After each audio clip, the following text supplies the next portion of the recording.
아이고, 정말 이런 기가 막힌 이야기가 다 있더라고요.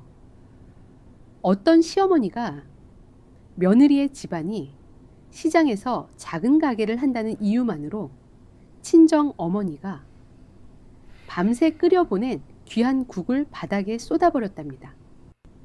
그걸로도 모자라 뺨을 때리고는 눈보라가 치는 한겨울밤에 외투 한 벌 없이 집에서 내쫓았다는 거예요. 그런데 정말 재미있는 건 그 다음부터예요. 수지는 낡고 보풀이 일어난 회색 니트 소매를 끌어내리며 태블릿 화면에 재무제표를 살폈다. 연매출 수백억 원을 웃도는 프리미엄 식품 기업의 대표라는 직함은 그녀의 수수한 옷차림과 전혀 어울리지 않았다. 그녀는 평소 공장 설비를 점검하고 식재료 산지를 직접 돌아다녀야 했기에 화려한 옷이나 명품 가방 따위는 거추장스러울 뿐이었다. 남편인 현우조차 그녀가 그저 작은 인터넷 쇼핑몰을 운영하며 평범한 회사원 정도의 수입을 내고 있다고 굳게 믿고 있었다. 수지는 굳이 자신의 진짜 부와 지위를 남편에게 밝히지 않았다. 돈이라는 것은 사람의 마음을 한순간에 흐리게 만들고 순수해야 할 부부관계에 불필요한 권력 구도를 만든다는 것을 어린 시절부터 뼈저리게 보아왔기 때문이다. 수진의 부모님인 석진과 영자는 전통시장에서 30년 넘게 국밥집을 운영해왔다. 매일 새벽부터 끓여낸 진한 뼈 육수 냄새는 수진의 머리카락과 옷깃의 훈장처럼 배어 있었다. 그녀는 그 냄새를 부끄러워한 적이 단 한 번도 없었다. 뜨거운 불길과 매서운 칼바람을 견뎌낸 부모님의 거칠고 투박한 손이야말로 그녀가 가진 가장 큰 자부심이었다. 하지만 그녀의 시어머니인 명자의 생각은 달랐다. 현관문 도어록이 열리는 소리와 함께 짙고 자극적인 명품 향수 냄새가 좁은 전세 아파트 거실로 밀려 들어왔다. 화려한 모피코트를 어깨에 걸치고 가죽 가방을 든 명자가 날카로운 눈초리로 집안을 훑어보며 안으로 걸음을 옮겼다. 현우는 어머니의 방문이 반가운 듯 서둘러 슬리퍼를 내어주며 미소를 지었다.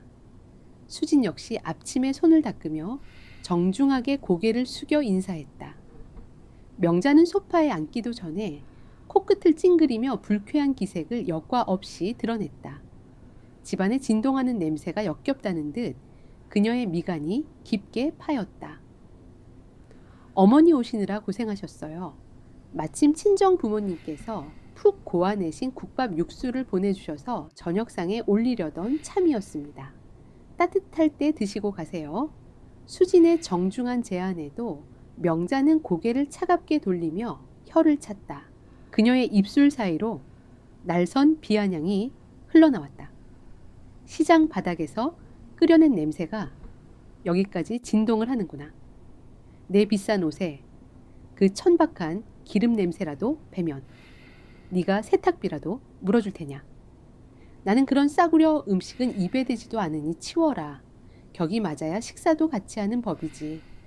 명자의 가시 돋친 말에 수진의 가슴 한구석이 서늘하게 식어내렸다. 자신의 부모님이 밤잠을 설쳐가며 만들어낸 정성을 단숨에 쓰레기 취급하는 태도에 분노가 치밀었지만 수지는 입술을 꽉 깨물며 감정을 억눌렀다. 곁에 서 있던 현우는 아내의 눈치를 슬쩍 살피면서도 어머니의 심기를 거스르지 않으려 안절부절 못했다. 그는 멋쩍은 웃음을 지으며 어머니의 어깨를 주물렀다. 어머니 수진이가 신경 써서 차린 건데 그렇게 말씀하시면 어떡해요. 그래도 맛은 아주 기가 막힙니다. 조금만 드셔보세요. 현우의 다급한 만류에도 명자는 오히려 목소리를 높였다. 그녀는 가슴을 거칠게 부여잡으며 당장이라도 숨이 넘어갈 듯 거친 숨을 내몰아쉬기 시작했다. 과장된 호흡과 함께 명자의 상체가 소파 위로 위태롭게 무너져 내렸다. 현우의 얼굴이 하얗게 질리며 어머니를 부둥켜 안았다. 엄마 왜 이러세요? 어디가 안 좋으신 거예요? 당장 구급차부터 부를게요. 구급차 부를 필요 없다. 내가 며칠 전부터 가슴이 답답하고 숨을 쉴 수가 없어서 병원에 다녀왔더니 의사가 이러다 밤중에 혼자 큰일 날 수도 있다고 경고하더구나. 늙고 병든 애미가 혼자 독수공방하다가 죽은 시체로 발견되어야 내 속이 시원하겠느냐. 명자는 눈물 한 방울 없는 마른 얼굴로 아들의 소매를 꽉 움켜쥐었다. 그녀의 시선은 현우를 향해 있었지만 그 말의 끝은 명백히 수진을 겨냥하고 있었다. 현우는 절망적인 얼굴로 수진을 돌아보았다. 그의 눈빛에는 변명과 애원이 가득 담겨 있었다. 수진아 들었지? 어머니가 저렇게 편찮으신데 어떻게 혼자 두겠어. 의사도 위험하다고 했다잖아. 어머니 건강이 회복되실 때까지만 우리 집에서 모시자. 내가 집안일도 다 돕고 너 힘들지 않게 할 테니까 내 어머니 한 번만 살려준다 생각하고 부탁할게. 수지는 눈앞에서 펼쳐지는 기묘한 연극을 차갑게 관망했다. 명자의 안색은 쓰러지기 직전의 환자라기에는 지나치게 혈색이 좋았고 아들을 움켜쥔 소나기의 힘은 건장한 청년 못지않게 단단해 보였다. 그러나 눈물까지 글썽이며 매달리는 남편의 얼굴을 보며 수지는 차마 그 자리에서 의심을 입 밖으로 꺼낼 수 없었다. 그녀는 길게 숨을 내쉬며 힘겹게 고개를 끄덕였다. 6개월이라는 기한을 조건으로 내건 위태로운 동거의 시작이었다. 명자가 짐을 싸들고 좁은 전세 아파트로 들어온 첫날 밤이었다. 명자는 안방을 차지하고는 온몸이 부서질 것 같다며 저녁 식사조차 거른 채 일찌감치 방문을 걸어 잠갔다. 수지는 묵묵히 주방을 정리하고 거실 바닥을 닦으며 하루의 피로를 삼켰다. 현우는 어머니가 걱정된다며 문 앞을 서성이다가 결국 지쳐 먼저 잠자리에 들었다. 자정이 넘어갈 무렵 집안은 깊은 정막에 잠겼다. 수지는 명자의 방에서 내놓은 작은 쓰레기통을 비우기 위해 다용도실로 향했다. 쓰레기통 안에는 구겨진 휴지 뭉치들이 잔뜩 쌓여 있었다. 수진이 무심코 쓰레기 봉투를 뒤집어 내용물을 비워내는 순간 묵직하고 단단한 물체가 휴지 뭉치 사이를 뚫고 굴러떨어졌다. 수진의 시선이 바닥에 멈췄다. 형광등 불빛 아래에서 짙은 초록색 유리병 하나가 둔탁한 빛을 반사하고 있었다. 소주병이었다. 그것도 뚜껑이 열린 지 얼마 되지 않아 입구 주변에 맑은 물방울이 아직 맺혀 있는 완벽하게 비워진 빈 병이었다. 죽을 병에 걸렸다며 숨을 헐떡이던 시어머니의 방에서 방금 전까지 마신 흔적이 역력한 독한 술병이 나온 것이다. 수진의 심장이 차갑게 굳어갔다. 병을 집어든 그녀의 손끝이 미세하게 떨렸다. 이것은 단순한 과장이나 엄살이 아니었다. 명자는 처음부터 자신의 공간을 침범하고 통제하기 위해 철저하게 병을 연기한 것이 분명했다. 어두운 복도 끝 굳게 닫힌 명자의 방문을 노려보는 수진의 눈동자 속에 전에 없던 서늘한 분노의 불꽃이 소리 없이 타오르기 시작했다. 수진은 다용도실의 차가운 바닥에 서서 손에 쥐어진 빈 소주병을 서늘한 눈으로 내려다보았다.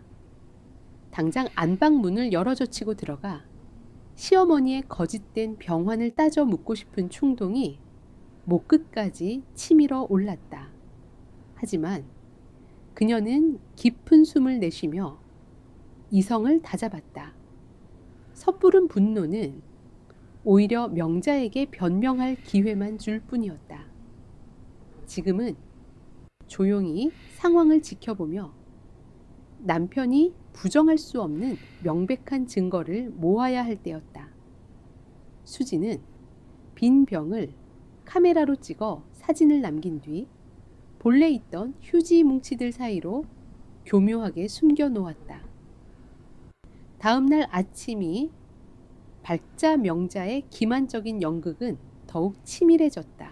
아들 현우가 출근 준비를 하는 동안 명자는 식탁 의자에 기대어 가슴을 쥐어뜯으며 당장이라도 쓰러질 듯 가파른 숨을 내쉬었다.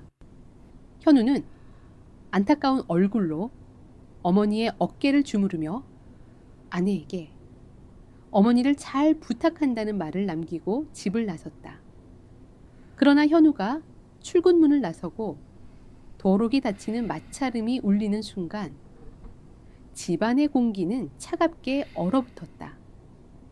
쓰러질 듯 앓는 소리를 내던 명자는 언제 그랬었냐는 듯 허리를 꼿꼿하게 펴고 자리에서 일어났다.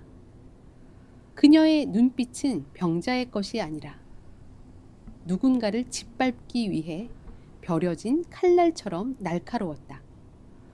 명자의 폭정은 그 순간부터 본격적으로 시작되었다.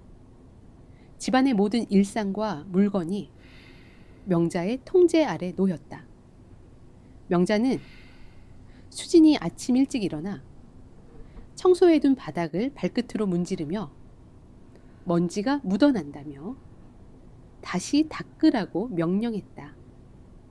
수진이 묵묵히 걸레질을 다시 하는 동안 명자는 수진의 방으로 들어가 옷장 문을 거칠게 열어젖혔다.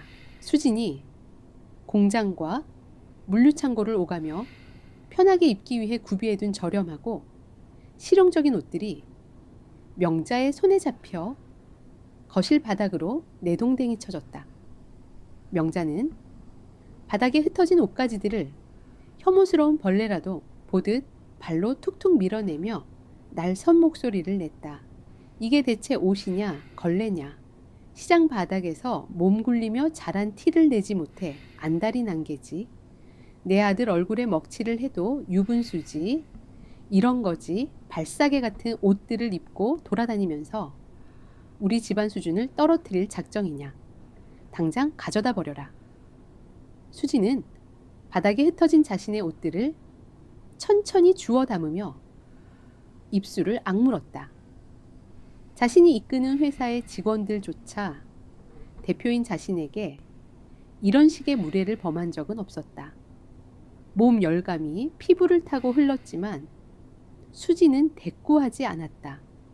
그날 오후 수지는 회사 화장실로 숨어들어 현우에게 전화를 걸었다. 그러나 수화기 너머로 들려오는 남편의 목소리는 체념과 변명으로 가득 차 있었다. 수진아, 어머니가 편찮으셔서 많이 예민하신가 봐. 네가 조금만 참고 져드려. 우리 어머니 혼자서 나 키우느라 고생만 하신 불쌍한 분이잖아. 내가 주말에 맛있는 거 사줄 테니까 내 얼굴 봐서 한 번만 넘어가줘. 불쌍한 분이라는 남편의 방패 앞에서 수진의 이성적인 항변은 번번이 막혀버렸다. 현우는 문제의 본질을 직시하려 하지 않았고 그저 아내가 인내심을 발휘하여 집안의 평화를 유지해 주기를 바랄 뿐이었다. 수지는 전화기를 내려놓으며 이 싸움에서 남편은 결코 자신의 보호막이 되어주지 못할 것임을 뼈저리게 깨달았다. 며칠 뒤 현우의 생일이 다가왔다. 수지는 새벽 일찍 집을 나서 부모님이 운영하는 국밥집을 찾았다. 어머니 영자는 밤새 커다란 가마솥 앞을 지키며 진한 사골 육수에 미역을 듬뿍 넣어 끓인 국을 정성스럽게 보온통에 담고 있었다. 뜨거운 열기 탓에 영자의 얼굴에는 땀방울이 맺혀 있었고 거칠어진 손등에는 화상 흉터가 희미하게 남아 있었다.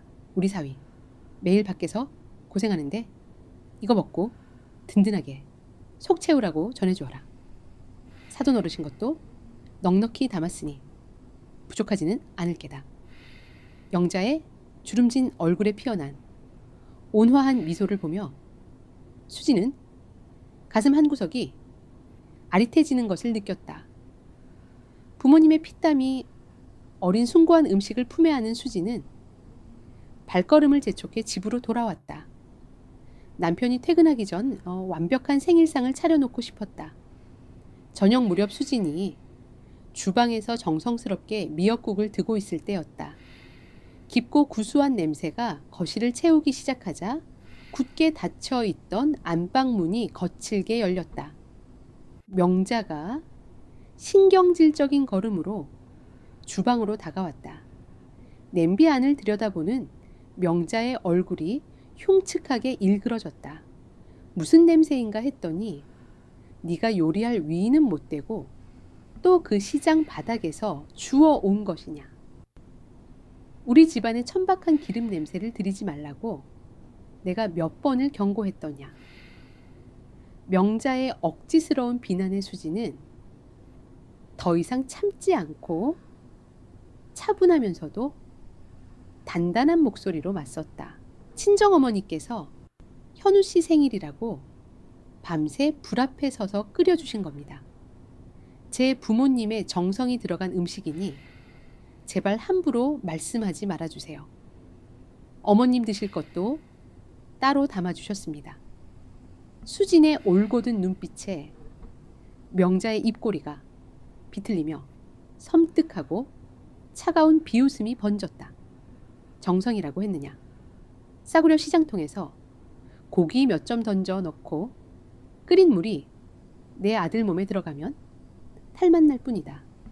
시장 사람들의 싸구려 음식으로 내 아들 생일을 망치려 들다니 며느리로서의 도리도 모르는 족속이구나. 그런 쓰레기 같은 음식은 내 아들 입에 단 한 방울도 들어갈 수 없다. 명자의 말이 끝남과 동시에 그녀의 손이 허공을 가르며 가스레인지 위로 뻗어나갔다. 명자는 수진이 제지할 틈도 없이 펄펄 끓어오르던 냄비의 손잡이를 거칠게 쳐냈다. 무거운 스테인리스 냄비가 허공을 돌다 주방 타일 바닥으로 떨어지며 날카롭고 둔탁한 마찰음이 집안을 갈랐다. 어머니 영자가 밤을 새워 끓여낸 뽀얀 국물과 미역 건더기가 수진의 발등 위로 폭포수처럼 쏟아져 내렸다.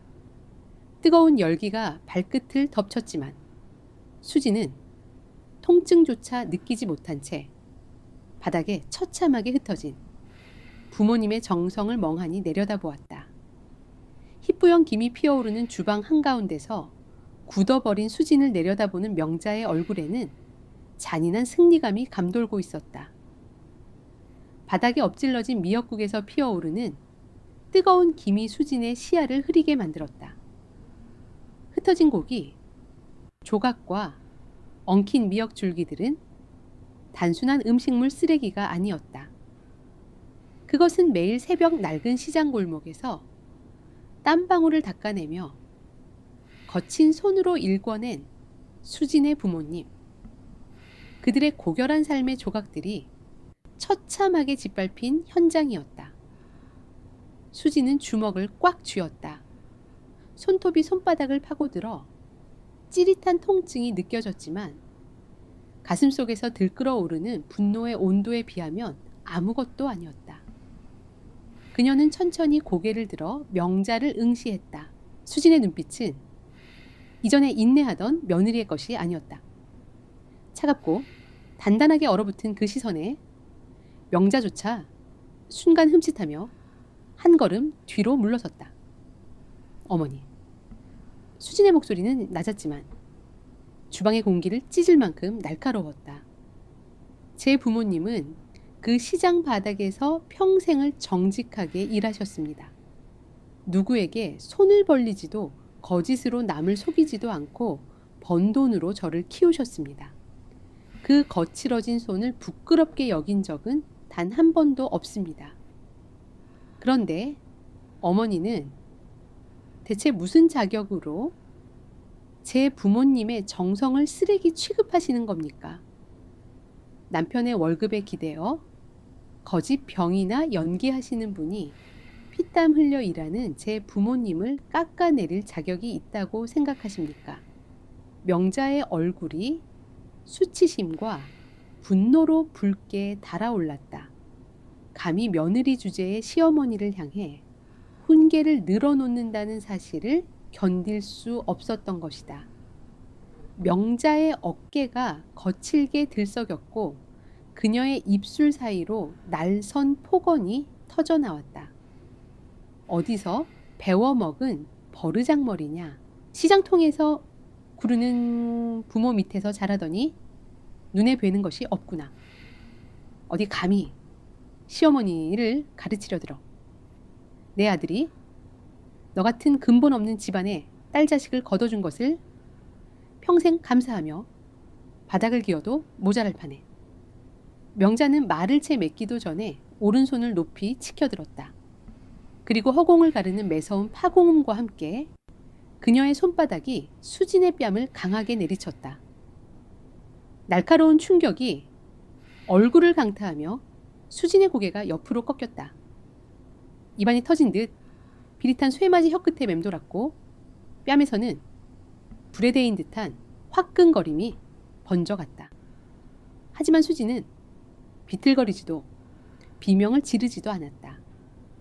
그녀는 고개를 천천히 바로 세우며 명자를 향해 도끼 품은 미소를 지어 보였다. 그 미소는 맞고도 굴복하지 않는 자의 서늘한 오만함이었다. 명자는 자신의 폭력 앞에서도 기죽지 않는 수진의 태도에 이성을 잃었다. 그녀는 수진의 어깨를 거칠게 밀치며 현관 쪽으로 끌고 가기 시작했다. 당장 나가라. 이 집에서 한 발자국도 들이지 마라. 내깟 년이 없어도 내 아들은 얼마든지 더 좋은 혼처를 찾을 수 있다. 당장 내 부모가 있는 그 시궁창 같은 시장 바닥으로 굴러가 버려. 명자는 수진을 현관문 밖으로 매몰차게 밀어냈다. 얇은 실내복 차림이었던 수진이 중심을 잃고 복도 바닥에 넘어지자마자 명자는 조금의 망설임도 없이 무거운 철문을 닫고 도어록을 잠가버렸다. 문이 닫히며 울리는 차가운 금속음이 복도에 공허하게 울려 퍼졌다. 수진은 차가운 복도 바닥에 주저앉은 채 굳게 닫힌 문을 올려다보았다. 창문 틈새로 살을 내는 듯한 한겨울의 칼바람이 스며들었다. 그녀는 천천히 자리에서 일어나 아파트 공동현관을 빠져나와 밖으로 나섰다. 하늘에서는 이미 폭설이 쏟아지고 있었다. 하얀 눈보라가 가로등 불빛 아래에서 어지럽게 흩날렸고 살갗을 찢을 듯한 추위가 얇은 옷을 뚫고 파고들었다. 지갑도 두꺼운 외투도 없이 겨울밤의 한복판에 내던져진 수지는 얼어붙은 벤치에 몸을 웅크렸다. 하지만 그녀의 가슴 속에서는 알 수 없는 뜨거운 불덩이가 타오르고 있었다. 그것은 수치심이 아니라 더 이상 이 거짓된 관계를 유지할 필요가 없다는 명쾌한 해방감이었다. 수지는 주머니 속에 남아있던 휴대전화를 꺼내 들었다. 얼어붙은 손가락으로 화면을 더듬어 연락처 하나를 찾아 통화 버튼을 눌렀다. 신호음이 2번 울리기도 전에 상대방이 전화를 받았다. 지후야 나다. 지금 당장 차를 돌려서 내 집 아파트 단지 앞으로 와라. 코트도 하나 가져오고. 전화를 끄는 수지는 눈보라 속을 뚫어지게 응시했다. 시계바늘이 15분을 채 가리키기도 전이었다. 어둠이 짙게 깔린 아파트. 단지 입구로 거대한 불빛 2개가 눈보라를 가르며 진입했다. 미끄러운 눈길 위에서도 흔들림 없이 매끄럽게 굴러온 육중한 검은색 벤츠 S클래스 세단이 수진의 앞을 정확히 가로막으며 멈춰섰다. 운전석 문이 열리고 말끔한 정장 차림의 젊은 남자가 우산을 든 채 다급하게 뛰어내렸다. 수진이 운영하는 프리미엄 식품 기업의 유능한 경영지원실장 지후였다. 지후는 얇은 옷차림으로 눈을 막고 있는 수진을 발견하자마자 뒷좌석에서 두툼한 캐시미어 롱코트를 꺼내 그녀의 어깨 위로 조심스럽게 걸쳐주었다. 대표님, 대체 이게 무슨 일입니까? 얼굴의 상처는 또 어쩌다가. 지후의 목소리에는 숨길 수 없는 당혹감과 분노가 서려 있었다. 수지는 입가에 묻은 피를 손등으로 닦아내며 덤덤하게 대답했다. 아무것도 아니다. 그저 끝내야 할 연극의 막이 내렸을 뿐이야. 지후가 우산을 씌워주는 가운데 수지는 천천히 뒷좌석으로 몸을 실었다. 고급스러운 가죽 시트의 온기가 그녀의 얼어붙은 몸을 감쌌다. 같은 시각 아파트 거실 창문 커튼 뒤에 숨어 아랫동네를 내려다보던 명자의 눈동자가 경악으로 확장되었다. 며느리가 추위에 떨며 울고 있을 것이라 예상했던 그녀의 눈앞에 믿을 수 없는 광경이 펼쳐지고 있었다. 길고 검은 최고급 세단 정장을 입은 젊은 남자의 깍듯한 태도, 그리고 그 남자가 며느리의 어깨에 걸쳐준 고급스러운 코트까지. 명자의 손이 파르르 떨리며 커튼 자락을 꽉 움켜쥐었다. 자신이 쓰레기 취급하며 내쫓았던 며느리가 마치 다른 세계의 지배자처럼 빛을 내며 채 오르는 모습을 명자는 숨조차 쉬지 못한 채 얼어붙어 지켜볼 수밖에 없었다. 폭설이 쏟아지는 겨울밤, 명자의 얄팍한 세계가 서서히 붕괴되기 시작하는 첫 신호탄이었다. 눈보라를 뚫고 서 있는 검은색 세단의 육중한 위용은 명자의 눈을 멀게 할 만큼 비현실적이었다. 며느리 수진이 가난한 친정을 둔 평범한 인터넷 쇼핑몰 운영자라고 굳게 믿고 있던 그녀의 머릿속이 하얗게 비워졌다. 명자는 신발도 제대로 신지 못한 채 현관을 뛰쳐나와 엘리베이터 버튼을 미친 듯이 눌렀다. 공동현관문을 거칠게 밀치고 눈싸인 단지 입구로 뛰어나간 명자의 모습은 조금 전 며느리를 내쫓던 기세등등한 시어머니가 아니라 공포와 혼란에 질린 늙은 노인에 불과했다. 잠깐만 거기 서라. 명자는 매서운 바람을 맞으며 벤츠 앞으로 달려가 앞을 가로막았다. 운전석에 앉으려던 지우가 차가운 눈빛으로 명자를 쳐다보았지만 명자의 시선은 오직 뒷좌석 창문 너머의 수진을 향해 있었다. 명자는 떨리는 손으로 창문을 두드렸다. 차는 고요했고 엔진의 낮고 묵직한 진동만이 그녀의 손끝으로 전해졌다. 잠시 후 뒷좌석에 두꺼운 유리가 소리 없이 미끄러져 내려가며 수진의 창백하지만 오만한 얼굴이 드러났다. 어머니, 날씨가 차갑습니다. 병상에 누워 계셔야 할 분이 이렇게 맨발로 뛰어나오시면 쓰러지십니다. 수진의 목소리는 한겨울의 칼바람보다 더 차가웠다. 조롱 섞인 그 한마디에 명자의 어깨가 움찔거렸지만 그녀는 어떻게든 상황을 파악해야만 했다.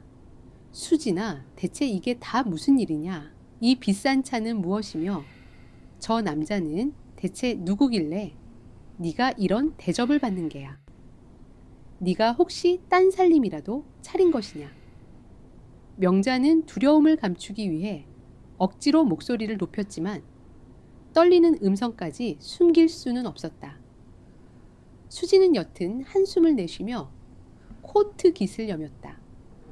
그리고 명자의 두 눈을 똑바로 응시하며 또박또박 진실을 내뱉었다. 제가 딴살림을 차린 게 아니라 어머니가 처음부터 사람을 잘못 보신 겁니다. 시장 바닥 출신이라고 그렇게 무시하셨던 제 진짜 직업이 무엇인지 한 번도 물어보신 적 없으시죠? 이 차는 회사에서 제게 제공한 법인 차량이고 저 남자는 제가 운영하는 법인의 경영지원실장입니다. 어머니가 쓰레기 취급하며 쏟아버리신 부모님의 국밥집 자본으로 시작해 지금은 연매출 수백억 원을 내는 프리미엄 식품 기업의 대표가 바로 저입니다. 명자의 턱이 덜덜 떨리기 시작했다. 수십억 수백억이라는 단어가 귓가를 때리며 그녀의 빈약한 상식 체계를 산산조각 내고 있었다.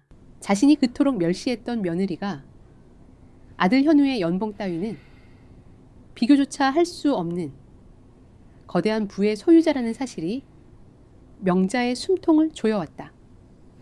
거짓말. 네가 어떻게 내까짓 게 어떻게 그런 큰 회사의 대표라는 말이냐. 믿고 싶지 않으시면 안 믿으셔도 됩니다. 하지만 분명한 건 저는 더 이상 어머니의 천박한 연극에 장단을 맞춰드릴 생각이 없다는 겁니다. 한 번은 참았지만 두 번은 없습니다. 제 뺨을 때리고 저를 쫓아낸 대가는 반드시 치르게 해드리겠습니다.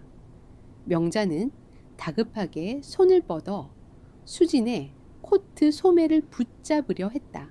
수진아, 내가 오해를 한 모양이다. 내가 늙어서 노망이 났는지 헛것을 보고 당장 집으로 들어가자. 날이 이렇게 추운데 어디서 자려고 그러느냐. 하지만 수지는 망설임 없이 명자의 손을 차갑게 쳐냈다. 그 더러운 손 치우세요. 이미 제 집은 어머니가 점령하시지 않았습니까? 현우 씨에게는 제가 직접 연락할 테니 어머니는 변명거리나 잘 궁리해 두십시오.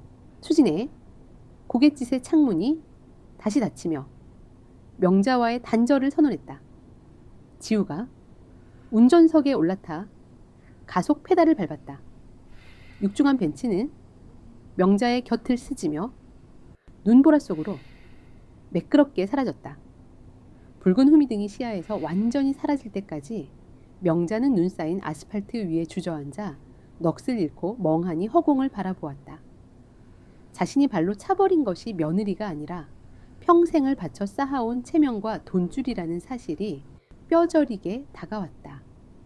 같은 날 밤 야근을 마치고 지친 몸을 이끌고 귀가한 현우는 현관문을 열자마자 이상한 기류를 감지했다. 집안은 난장판이 되어 있었고 거실 한가운데에는 미역국 잔해가 말라붙어 있었다. 명자는 소파에 쪼그려 앉아 통곡하고 있었다. 엄마, 대체 이게 무슨 일이에요? 수진이는 어디 가고 집이 왜 이 모양이에요?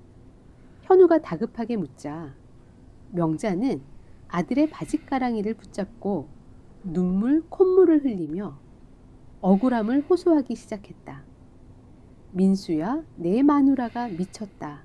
나를 밀쳐서 넘어뜨리고는 밖에서 젊은 놈이 끄는 비싼 차를 타고 도망을 가버렸어.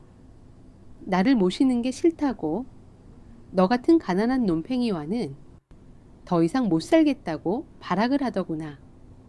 내가 그동안 며느리 눈치 보느라 얼마나 서름을 당했는지 네가 아느냐.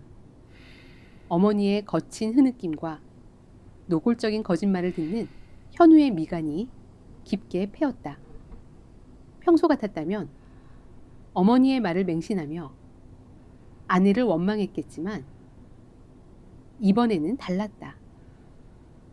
방금 전 아파트 공동현관을 통과할 때 평소 친하게 지내던 경비원이 조심스럽게 그를 불러세워 태블릿 PC 화면을 보여주었던 것이다.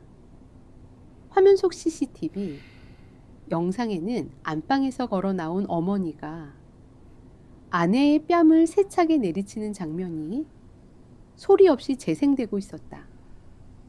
얇은 옷차림의 아내를 밖으로 거칠게 밀어내고 문을 잠가버리는 어머니의 잔인한 얼굴이 화면을 가득 채웠다.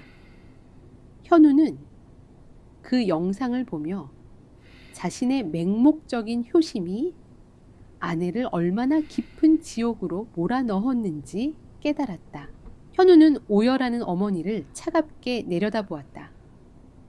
그의 눈빛에는 더 이상 어머니를 향한 연민도 죄책감도 남아있지 않았다. 엄마 그만하세요. 현우의 낮고 서늘한 목소리에 명자의 울음소리가 뚝 끊겼다. 명자는 당황한 눈으로 아들을 올려다보았다. 현우는 휴대전화를 꺼내 경비원에게 전송받은 CCTV 영상을 재생하여 어머니의 눈앞에 들이밀었다. 제가 다 봤습니다. 엄마가 수진이 뺨을 때리고 쫓아내는 거 똑똑히 봤다고요. 대체 왜 이러시는 겁니까? 제가 엄마 빚 갚아드리느라 허리가 휘도록 일하는 동안 수진이는 묵묵히 제 곁을 지켜준 사람입니다. 그런데 어떻게 그런 사람을 이렇게 짓밟으실 수가 있어요? 명자의 얼굴이 사색이 되었다. 변명할 틈조차 없이 명백한 증거 앞에 그녀의 입술이 파르르 떨렸다. 현우는 거실 바닥에 말라붙은 미역국을 가리키며 덧붙였다. 수진이가 엄마 모신다고 자기 부모님께 부탁해서 받아온 국입니다. 그걸 이렇게 쏟아버리고 사람을 내쫓아요. 엄마 저는 이제 더 이상 엄마의 그 병든 연극에 속아 넘어가지 않겠습니다. 현우는 어머니를 차갑게 외면하고 안방으로 들어가 자신의 짐을 챙기기 시작했다. 명자는 기어들어가는 목소리로 아들을 불렀지만 현우의 뒷모습은 단호했다. 어머니가 씌워놓았던 맹목적인 장막이 걷히고 진실의 헤드라이트가 가장 추악한 곳을 비추는 밤이었다. 수지는 호텔 스위트룸에 푹신한 침대에 몸을 기대고 있었지만 피로는 도무지 가시지 않았다. 밤새 뒤척이며 휴대전화를 만지작거리던 그녀의 시선은 현우에게서 온 수십 통의 부재중 전화와 장문의 사과 문자에 머물렀다. CCTV 영상을 확인했다며 용서를 구하는 남편의 문자는 절박해 보였지만 수진의 마음은 이미 차갑게 얼어붙어 있었다. 진실을 스스로 깨달은 것이 아니라 명백한 증거를 보고서야 태도를 바꾼 남편에게 온전한 신뢰를 되찾기란 불가능해 보였다. 다음 날 오후 호텔 로비의 카페에서 수지는 뜻밖의 인물과 마주 앉아 있었다. 현우의 여동생이자 명자의 딸인 유리였다. 평소 대면대면하게 지내던 신우이가 먼저 만나자고 다급하게 연락을 해온 것은 예사로운 일이 아니었다. 유리의 눈가는 붉게 충혈되어 있었고 테이블 위로 모아 쥔 두 손은 불안하게 떨리고 있었다. 언니 정말 죄송해요. 언니가 어젯밤에 그렇게 쫓겨났다는 소식을 듣고 더 이상은 숨길 수가 없어서 연락드렸어요. 엄마가 언니한테 무슨 짓을 저지를지 몰라서요. 유리의 목소리에는 깊은 죄책감과 두려움이 뒤섞여 있었다. 수지는 찻잔을 내려놓으며 차분하게 유리의 다음 말을 기다렸다. 저 사실 결혼할 때 엄마한테 제 적금 2천만 원을 다 뺏겼어요. 엄마가 혼수 보태주겠다고 2배로 불려주겠다고 하셨는데 그게 다 거짓말이었어요. 3년이 지나도록 단 한 푼도 돌려받지 못했고 오히려 돈 이야기를 꺼내면 자식 키워준 은혜도 모른다며 욕설을 퍼부으셨어요. 결국 남편 몰래 대출을 받아서 눈치 보며 결혼 생활을 시작해야 했죠. 수진의 미간이 좁혀졌다. 명자의 탐욕이 며느리뿐만 아니라 친딸에게까지 뻗쳐 있다는 사실은 충격적이었다. 하지만 유리의 폭로는 거기서 끝이 아니었다. 유리는 주변의 눈치를 살피며 가방에서 구겨진 서류 봉투 하나를 꺼내 수진의 앞으로 밀어주었다. 언니, 이게 진짜 문제예요. 엄마 빚이 있어요. 그것도 아주 많이요. 유리의 입에서 나온 진실은 수진이 상상했던 것 이상으로 끔찍했다. 명자는 체면을 유지하기 위해 가짜 사모님 행세를 하며 다단계 투자 모임에 빠져 있었고 그곳에서 막대한 빚을 졌다. 사채까지 끌어다 쓴 탓에 빚은 눈덩이처럼 불어나 이미 6천만 원을 넘어선 상태였다. 시아버지가 남겼다는 보험금은 오래전에 바닥났고 현우가 매달 보내는 생활비는 오롯이 사채 이자를 막는 데 쓰이고 있었다는 것이다. 그럼 지금 어머님이 우리 집에 들어와서 저렇게 행패를 부리시는 것도 단순히 저를 쫓아내려는 게 아니란 말입니까? 수진의 날카로운 질문에 유리는 입술을 깨물며 고개를 끄덕였다. 그녀는 서류 봉투에서 복사본 종이 한 장을 꺼내 펼쳤다. 그것은 현우의 이름과 주민등록번호가 선명하게 적힌 위임장이었다. 그러나 아래에 찍힌 인감도장은 현우의 것이 아니었다. 엄마가 며칠 전에 오빠 신분증을 훔쳐서 주민센터에서 인감도장을 새로 팠어요. 그리고 이 가짜 위임장을 만들었죠. 언니랑 오빠를 갈라놓고 오빠가 집을 비운 틈을 타서 임대인에게 전세 보증금 반환을 요청하려고요. 오빠 전세금을 빼돌려서 본인 사채 빚을 갚으려는 계획이었어요. 제가 우연히 엄마 방에서 이 복사본을 발견하고 따져 물었더니 도리어 저를 때리시며 입 다물라고 하셨어요. 서늘한 공포가 수진의 척추를 타고 흘렀다. 명자의 연극은 며느리를 길들이기 위한 시어머니의 텃세 수준이 아니었다. 그것은 아들의 전 재산을 훔쳐 달아나기 위해 치밀하게 계획된 사기극이자 범죄였다. 현우의 효심을 볼모로 삼아 부부의 보금자리마저 파괴하려 한 시어머니의 잔악함에 수지는 치를 떨었다. 유리야, 이 서류 나한테 넘겨줘. 그리고 어머님 인감도장 새로 파신 날짜랑 어느 주민센터인지 정확히 알려줘. 회사 고문 변호사 통해서 즉시 사문서 위조로 고발 조치할 테니까 언니 마음대로 하세요. 저도 이제 엄마라면 신물이 나요. 오빠가 평생 엄마빚 갚느라 허덕이는 것도 언니가 이런 취급당하는 것도 더는 못 보겠어요. 유리가 체념 섞인 목소리로 대답하는 순간이었다. 탁자 위에 올려져 있던 유리의 휴대전화 화면이 밝아지며 메시지 알림이 울렸다. 유리가 화면을 확인하는 순간 그녀의 얼굴이 백지장처럼 새하얗게 질렸다. 떨리는 손으로 휴대전화를 쥔 유리가 덜덜거리는 목소리로 수진을 향해 외쳤다. 언니 큰일 났어요. 오빠한테서 온 메시지인데 오빠가 지금 은행이래요. 엄마가 갑자기 쓰러지셔서 당장 심장 수술을 해야 한다고 급하게 수술비가 필요해서 전세금 담보 대출이라도 받으려고 온 모양이에요. 엄마가 오빠한테까지 거짓말을 해서 돈을 빼낼 작정인가 봐요. 수지는 자리를 박차고 일어났다. 명자의 계획은 위임장 위조에서 멈추지 않았다. 위조된 서류로 전세금을 빼내는 것이 여의치 않자 이번에는 가장 확실한 패인 아들의 효심을 자극하여 직접 돈을 바치게 만드는 악랄한 수법을 선택한 것이다. 쓰러졌다는 명자의 연락을 받고 이성을 잃은 현우는 앞뒤 재지 않고 대출 서류에 서명할 것이 분명했다. 수지는 테이블 위 현금으로 커피값을 계산할 새도 없이 유리의 어깨를 짚으며 단호하게 말했다. 현우 씨 어느 은행인지 당장 주소 찍어. 내가 갈 테니까.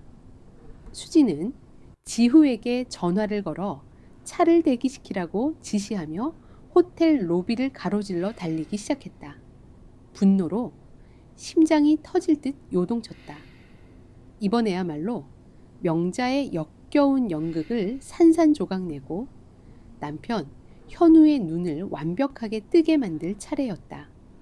수진의 구두굽 소리가 대리석 바닥을 거칠게 때리며 긴박한 파열음을 만들어내고 있었다.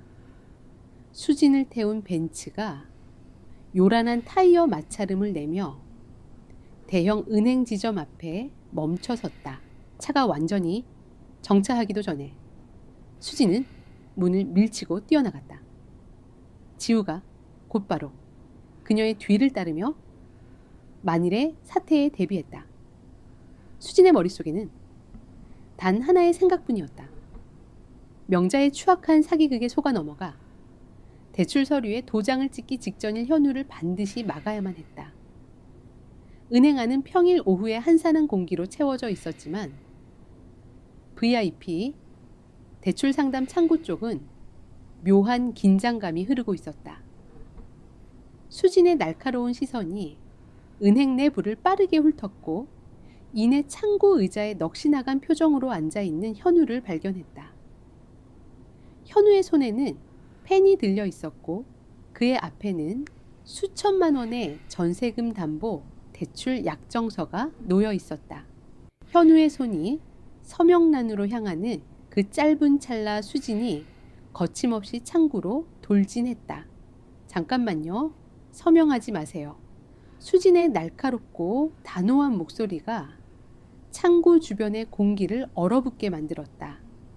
펜을 쥐고 있던 현우의 손이 허공에서 멈칫했고 은행 직원은 당황한 얼굴로 자리에서 일어났다. 수진은 숨을 고르며 현우의 옆으로 다가가 대출 서류를 거칠게 낚아챘다. 수진아, 네가 여긴 어떻게 해?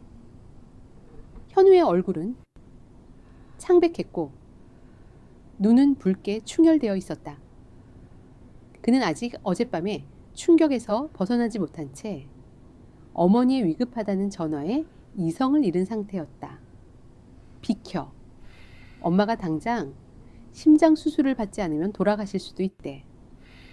수술비 1,000만 원이 당장 필요하다고 하셨어. 내가 나중에 다 설명할 테니까 이것부터 처리하고. 현우가 서류를 다시 뺏으려 손을 뻗었지만 수지는 서류를 등 뒤로 감추며 그의 눈을 똑바로 응시했다. 수진의 눈동자는 일말의 동정심도 남아있지 않았다. 어머니 수술 안 하십니다. 아프지도 않으십니다. 당신이 지금 도장을 찍으려는 이 돈 병원비가 아니라 사채업자들에게 넘어갈 돈입니다. 뭐라고 사채업자라니? 그게 무슨 소리야? 현우가 멍한 표정으로 되묻자 수지는 핸드백에서 유리가 건네준 서류 봉투를 꺼내어 창구 테이블 위로 내동댕이 쳤다. 직접 확인하세요. 어머니가 그동안 다단계 투자 명목으로 끌어다 쓴 사채빚 명세와 당신 몰래 위조한 당신 명의의 인감도장, 그리고 전세금을 가로채려 했던 가짜 위임장입니다. 위조 서류로 전세금을 빼내는 게 불가능해지니 이제는 심장병을 핑계로 당신의 효심을 짜내어 대출을 받게 만든 겁니다. 현우의 손이 떨리며 서류들을 집어들었다. 대부업체의 노골적인 독촉장, 낯선 인감이 찍힌 위임장, 그리고 유리가 정리해준 6천만 원에 달하는 채무 내역서가 현우의 시야를 어지럽혔다. 믿어왔던 세상이 무너져 내리는 충격에 현우는 숨조차 제대로 쉬지 못하고 종이 뭉치를 부여잡았다. 이게 다 진짜라고? 엄마가 나를 상대로 이런 짓을 꾸몄다는 거야. 내가 매달 보내준 돈은 다 어디 가고 어머니는 처음부터 당신의 맹목적인 효심을 돈줄로만 이용하셨습니다. 저를 집에서 내쫓은 것도 이 대출을 받게 하려는 것도 전부 계획된 짓이었습니다. 더 이상 바보처럼 속지 마세요. 현우는 다리에 힘이 풀린 듯 의자에 주저앉았다. 그는 두 손으로 머리를 감싸 쥐고 절망적인 신음을 흘렸다. 자신이 그토록 지키려 했던 어머니의 불쌍한 모습이 모두 가짜였으며 자신의 아내를 지옥으로 몰아넣은 대가가 고작 어머니의 사채 빚을 갚아주기 위한 사기극이었다는 사실에 현우는 짐승처럼 흐느꼈다. 그때 현우의 휴대전화가 요란하게 울리기 시작했다. 화면에는 어머니라는 발신자 이름이 떠 있었지만 현우는 전화를 받을 엄두조차 내지 못했다. 수진이 현우의 휴대전화를 집어들어 스피커폰으로 연결했다. 전화기 너머로 들려온 것은 명자의 애처로운 목소리가 아니었다. 거친 욕설과 함께 무언가 부서지는 파열음이 뒤섞인 낯선 남자의 흉폭한 목소리였다. 어이 아들내미 되십니까? 당신 어머니가 우리 돈 6천을 빌려가고 배째라 누워 계시는데 대기 수술비 핑계로 대출받아서 갚아주기로 했다지.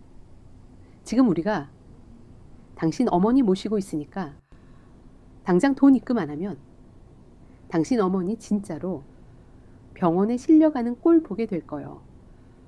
전화기 너머로 명자의 비명 섞인 울음소리가 희미하게 들려왔다.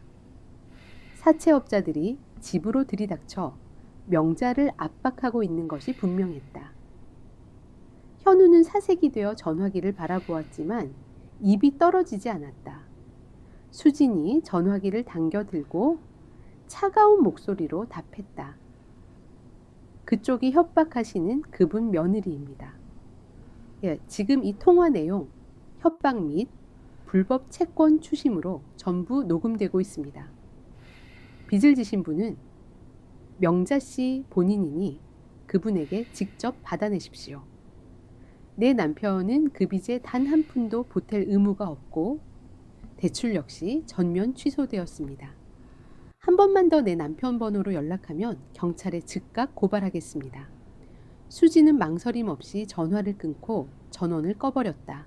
사채업자들의 빚 독촉이 현실로 닥치자 명자의 거짓말은 완벽하게 실체를 드러냈다. 현우는 초점 잃은 눈으로 대출 서류를 찢어발기며 오열했다.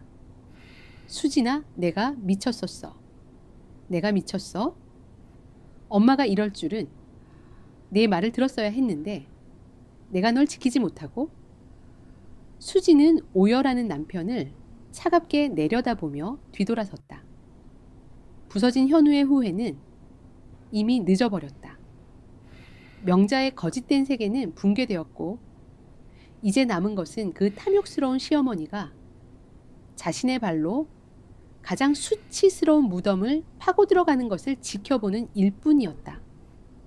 수지는 지후를 향해 고개를 끄덕이며 차가운 눈빛으로 다음 계획을 지시했다. 파국은 이미 걷잡을 수 없이 번져가고 있었다. 전세금 대출이 무산되고 사채업자들의 빚 독촉이 턱 밑까지 조여오자 명자는 극도의 불안에 휩싸였다. 현우는 전화를 피했고 집에도 들어오지 않았다. 믿었던 아들의 돈줄이 완전히 끊기자 명자는 자신이 체면을 유지하기 위해 활동하던 가짜 귀부인들의 다단계 모임에 마지막 희망을 걸었다. 며칠 뒤 명자는 이웃에게 무릎까지 꿇어가며 빌린 50만 원으로 미용실에서 머리를 손질하고 가장 아끼는 짝퉁 명품 가방을 든 채 화려한 호텔 연회장으로 향했다. 그날은 최근 강남에서 가장 주목받는 프리미엄 식품 브랜드의 신규 백화점 입점을 기념하는 VIP 초청 행사가 열리는 날이었다. 명자는 다단계 모임 회장의 인맥을 빌려 가까스로 이 행사의 초대장을 구했다. 그녀의 목적은 단 하나 이 화려한 자리에 모인 돈 많은 사모님들에게 그럴싸한 거짓말을 꾸며내어 급한 사채 이자라도 빌리는 것이었다. 연 회장 아는 눈이 부실 정도로 화려했다.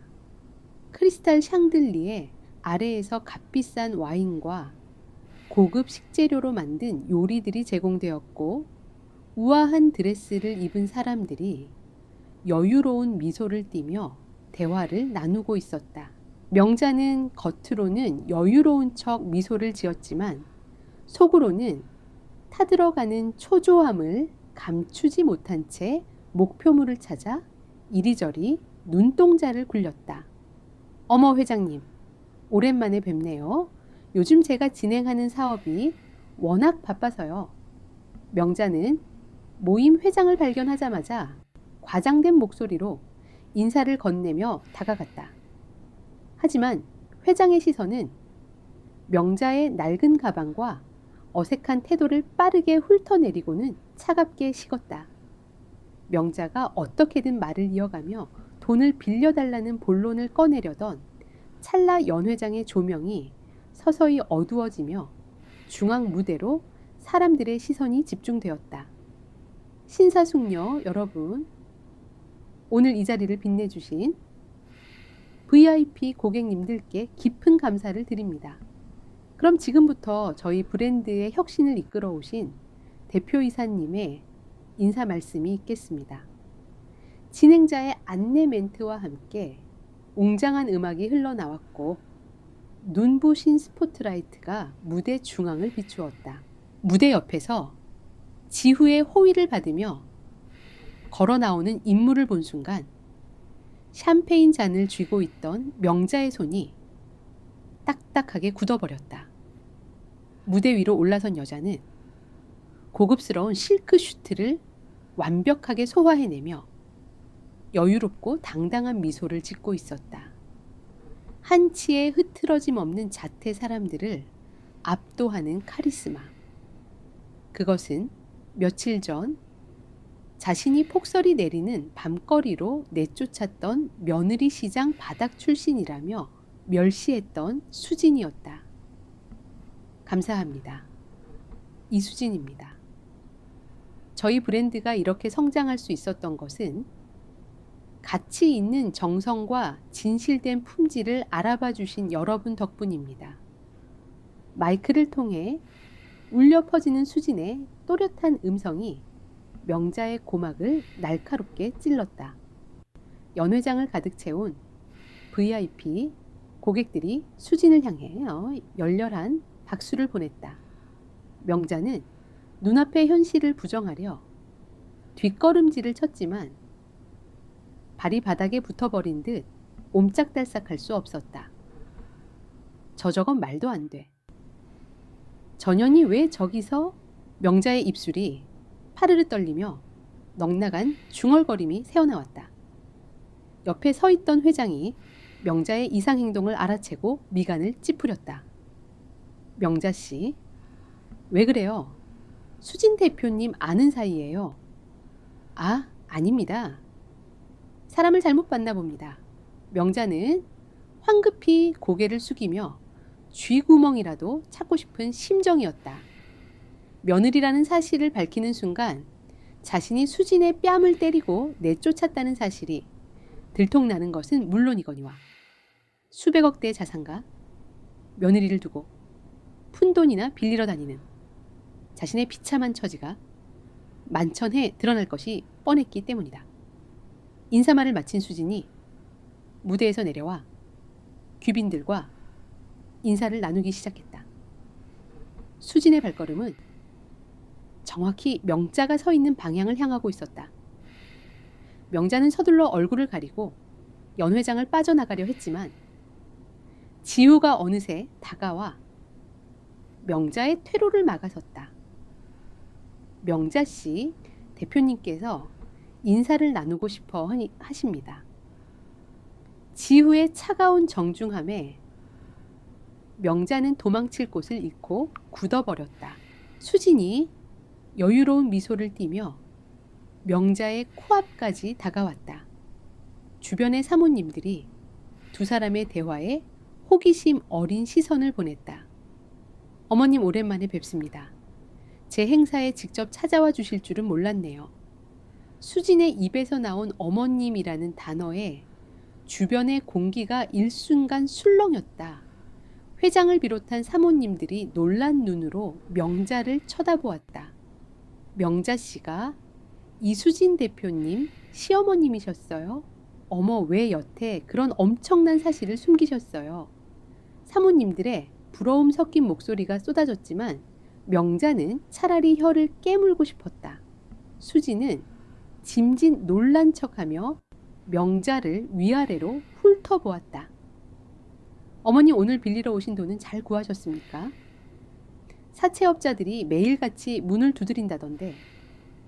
위조하신 현우 씨. 인감도장으로는 대출이 막혀서 이 VIP 행사장까지 발걸음을 하신 모양이네요. 수진의 날 선 폭로의 연 회장은 찬물을 끼얹은 듯 고요해졌다. 사모님들의 부러워하던 시선은 순식간에 경멸과 혐오로 바뀌어 명자를 찌르기 시작했다. 다단계 회장이 기가 막히다는 듯 명자에게서 몇 걸음 떨어지며 소리쳤다. 뭐라고요? 사채를 썼어요. 게다가 아들 인감을 위조해 어쩐지 만날 때마다 돈 빌려달라고 질척거리더니 급기야 남의 귀한 행사장까지 물을 흐리러 와 명자의 얼굴은 붉어지다 못해 보랏빛으로 질려갔다.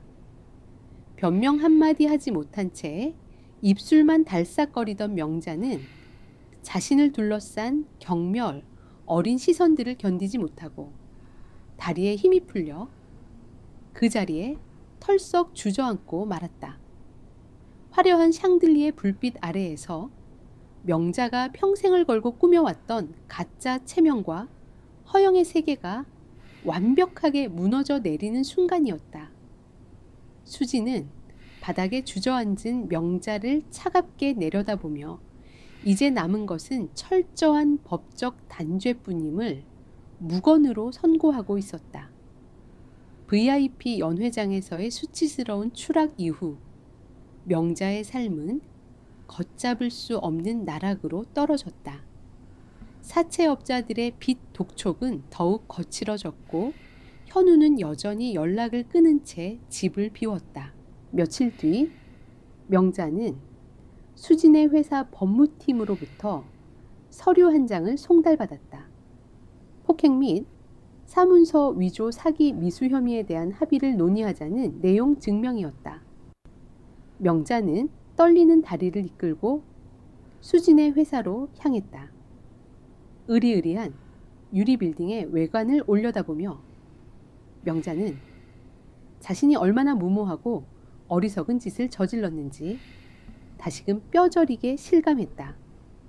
안내 데스크에 직원을 따라 들어간 곳은 넓고 차가운 대형 회의실이었다. 회의실 문이 열리자 명자는 흠칫 놀라 걸음을 멈췄다. 긴 테이블의 상석에는 수진이 차가운 표정으로 앉아 있었고 그 옆에는 수진의 부모님인 석진과 영자가 자리하고 있었다.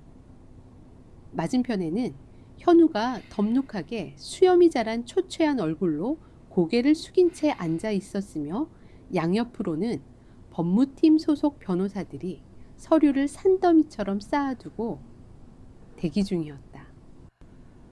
심지어 회의실 모서리에는 녹화를 알리는 카메라의 붉은 불빛이 깜빡이고 있었다. 어머니 오셨습니까? 자리에 앉으시죠. 수진의 건조한 인사의 명자는 쭈뼛거리며 현우의 옆 빈자리에 몸을 구겨 넣었다. 현우는 어머니와 눈조차 마주치지 않았다. 수진은 변호사에게 눈짓을 보냈고 변호사가 자리에서 일어나 차가운 목소리로 죄목을 읊기 시작했다. 명자 씨가 저지른 불법 행위들에 대한 증거 자료입니다. 며느리 이수진 대표에 대한 폭행을 입증하는 CCTV 영상 아들 이현우 씨의 인감을 위조하여 작성한 전세금 반환 위임장 복사본, 그리고 다단계 투자로 발생한 6천만 원의 사채 채무 명세입니다. 이는 명백한 사문서 위조 및 사기 미수에 해당하며 즉각적인 형사 고발이 가능한 사안입니다. 테이블 위로 흩어지는 증거 사진들과 서류들을 보며 명자의 안색이 백지장처럼 새하얘졌다. 그녀는 다급하게 현우의 팔을 붙잡았다. 민수야, 네가 엄마 좀 살려다오. 내가 진짜 감옥에라도 가야 내 속이 시원하겠느냐. 내가 빚 때문에 눈이 뒤집혀서 잠깐 미쳤던 모양이다. 네가 수진이한테 말 좀 잘해라 제발. 명자의 비굴한 애원에 현우는 천천히 고개를 들었다. 그의 눈에는 분노와 원망, 그리고 깊은 체념이 뒤엉켜 있었다. 엄마 그만하세요. 제가 엄마 빚 갚아드리느라 청춘을 다 바치고 수진이가 엄마한테 모욕을 당하면서도 참아준 대가가 이겁니다. 제 이름으로 사기를 쳐서 제 전세금까지 빼앗으려 했던 엄마를 제가 어떻게 감싸줍니까? 그때 침묵을 지키고 있던 수진의 아버지 석진이 자리에서 일어났다. 평생을 시장 바닥에서 묵묵히 국밥을 끓여온 그의 눈빛은 흔들림 없이 깊고 단단했다. 석진은 명자 쪽으로 걸어가 자신의 두 손을 테이블 위로 펼쳐 보였다. 화상 자국과 굳은 살로 뒤덮여 흉하게 일그러진 뼈마디가 굵은 거친 손이었다. 명자는 그 손을 보며 움찔거렸다. 사돈어른 제 손을 한번 보십시오. 사돈어른께서 그렇게 천박하다고 손가락질하시던 시장 바닥에서 만들어진 손입니다. 저는 이 손으로 새벽부터 뼈를 고고 고기를 썰어 우리 수진이를 키웠습니다. 단 한 번도 남의 것을 탐하거나 자식의 등을 쳐서 내 배를 불리려 한 적이 없습니다. 석진의 묵직한 목소리가 회의실 안을 울렸다. 명자는 수치심에 고개를 푹 숙였다. 부모라면 응당 자식이 제 발로 설 수 있게 품어주고 자식이 이룬 가정을 지켜주어야 하는 법입니다.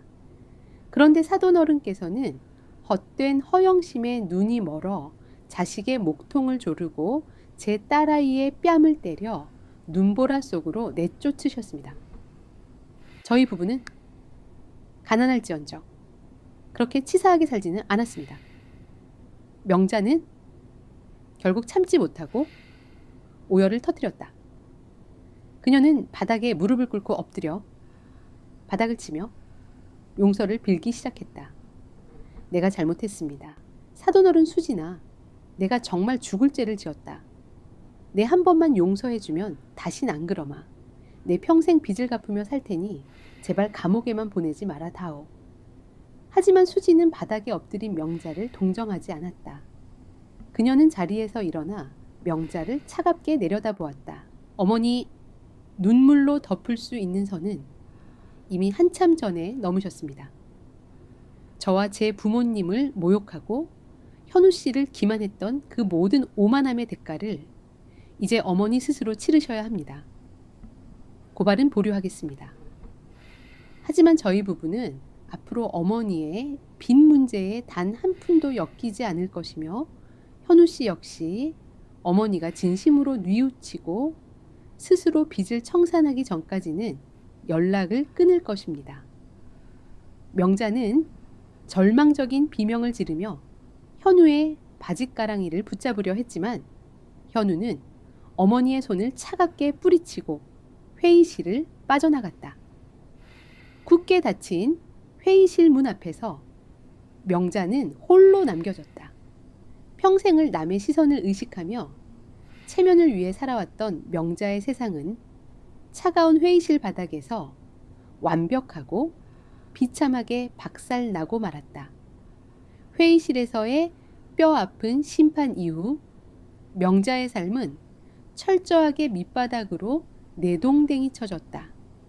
아들 현우의 경제적 지원이 완전히 끊기자 당장 하루하루의 생계가 막막해졌다.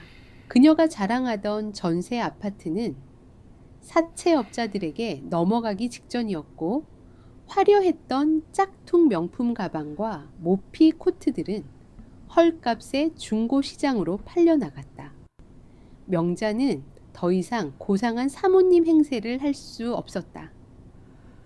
6천만 원이라는 빚의 무게는 이른을 바라보는 노인이 감당하기엔 너무도 가혹한 현실이었다. 살기 위해 명자가 선택할 수 있는 길은 많지 않았다. 그녀는 구청에서 알선해주는 공공근로를 신청하여 새벽부터 거리에 쓰레기를 줍고 잡초를 뽑았다. 오후에는 과거 자신이 천박하다며 멸시했던 시장 바닥으로 향해야 했다. 비린내가 진동하는 수산시장에 구석진 횟집 뒷방에서 산더미처럼 쌓인 설거지와 마늘 까기 아르바이트를 하며 푼돈을 벌었다. 손톱 밑에는 때가 끼고 비싼 화장품으로 가꾸던 얼굴에는 깊은 주름과 거뭇한 기미가 자리를 잡았다. 어느 날 수산시장 골목에서 예전 다단계 모임의 지인과 마주쳤을 때 명자는 반사적으로 얼굴을 가리고 음식물 쓰레기통 뒤로 숨어야만 했다. 자신이 경멸하던 사람들의 삶 속으로 추락하여 그들보다 못한 취급을 받는 것, 그것이 명자에게 내려진 가장 잔인하고도 공정한 형벌이었다.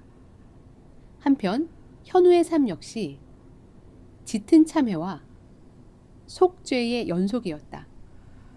그는 수진에게 수없이 사과했지만 부서진 신뢰는 쉽사리 회복되지 않았다. 현우는 변명하는 대신 행동으로 자신의 진심을 증명하려 노력했다. 퇴근 후에는 곧장 장인어른의 국밥집으로 달려가 앞치마를 두르고 굳은 일을 도왔다. 무거운 육수통을 나르고 기름때 낀 바닥을 닦으며 현우는 장인과 장모의 굳은 살 박인 손이 어떤 인내와 희생으로 만들어진 것인지 온몸으로 깨달았다. 자신의 어머니가 이 숭고한 땀방울을 멸시하고 짓밟았다는 사실에 현우는 홀로 주방 구석에서 굵은 눈물을 훔치기도 했다. 수지는 묵묵히 그 모습을 지켜볼 뿐 쉽게 곁을 내주지 않았다. 늦가을의 차가운 비가 추적추적 내리던 어느 저녁이었다. 수지는 퇴근길에 현우를 태워 국밥집으로 향하고 있었다. 가게 근처 골목에 차를 세운 수진이 조수석에 현우와 함께 내리려던 참이었다. 수진의 시선이 국밥집 맞은편에 어두운 전봇대 아래에 멈췄다. 비에 젖어 축 늘어진 싸구려 점퍼를 입고 우산도 없이 전봇대에 몸을 기대고 서 있는 늙은 여자의 실루엣, 명자였다. 수지는 차문을 열려던 손을 거두고 조용히 창밖을 응시했다. 현우 역시 어머니를 발견하고 굳어버렸다. 명자의 시선은 국밥집의 환한 유리창 너머를 향해 있었다. 유리창 너머로는 장인어른과 장모님이 웃는 얼굴로 손님을 맞이하고 앞치마를 두른 아들 현우가 부지런히 뚝배기를 나르고 식탁을 닦는 모습이 보일 터였다. 명자는 그 따뜻하고 평화로운 풍경을 참아 똑바로 보지 못하고 고개를 떨구었다. 그녀의 어깨가 빗속에서 미세하게 들썩였다. 평생 아들에게 집착하며 아들만이 자신의 소유물이라 여겼지만 자신이 저지른 탐욕과 허영이 아들을 완전히 다른 세계로 떠나보냈음을 명자는 이제야 깨닫고 있었다. 한참을 서 있던 명자가 발길을 돌려 어두운 골목으로 사라지려 할 때 현우가 차 문을 열고 뛰쳐나갔다. 엄마 현우의 부름에 명자의 걸음이 멈췄다. 명자는 천천히 뒤를 돌아보았다. 빗물인지 눈물인지 모를 물기로 얼룩진 명자의 얼굴은 처참할 정도로 늙고 초라해져 있었다. 현우야. 명자의 갈라진 목소리가 빗소리에 묻혀 희미하게 들려왔다. 현우는 우산을 든 채 어머니 앞까지 다가갔지만 차마 우산을 씌워주지는 못했다. 아직 어머니를 온전히 용서할 수는 없었기 때문이다. 여긴 왜 오신 겁니까? 비 내리는 골목에서 마주선 모자는 한참 동안 서로를 바라보았다. 명자는 떨리는 손으로 얼굴을 감싸쥐고 오열하기 시작했다. 내가 미친년이다. 내가 미친년이야. 그깟 돈이 뭐라고? 껍데기뿐인 체면이 뭐라고? 내 아들 등에 칼을 꽂고 귀한 며느리를 내쫓았을까? 내가 다 망쳤어. 수진이한테 사돈어른들께 죽을 죄를 지었다고 전해주렴. 나는 이제 너 볼 면목이 없어서 더는 안 찾아오마. 명자는 차가운 빛 속에서 현우를 향해 깊이 허리를 굽혀 사죄했다. 그것은 거짓된 동정을 구하는 연극이 아니라 바닥까지 추락한 뒤에야 비로소 깨달은 뼈저린 회한의 눈물이었다. 명자는 돌아서서 절뚝거리는 걸음으로 골목을 빠져나갔다. 차 안에서 그 모든 광경을 지켜보던 수지는 조용히 시선을 내렸다. 가슴 한구석을 무겁게 짓누르던 분노의 응어리가 차가운 민물에 조금씩 씻겨 내려가는 듯했다. 상처는 아직 아물지 않았지만 용서라는 단어가 아주 천천히 조심스럽게 수진의 마음속에 움트기 시작한 늦가을 밤이었다. 시간은 상처를 아물게 하고 계절은 분노를 희석시켰다.